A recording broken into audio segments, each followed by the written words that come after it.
Okay.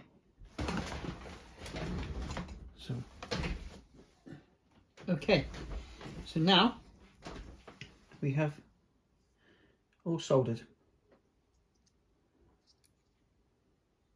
and we have full access to replace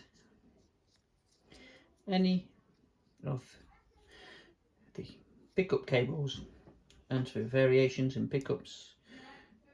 It's all accessible now and solderless. I did have a few little issues. I had to glue this one on first of all to hold it into place.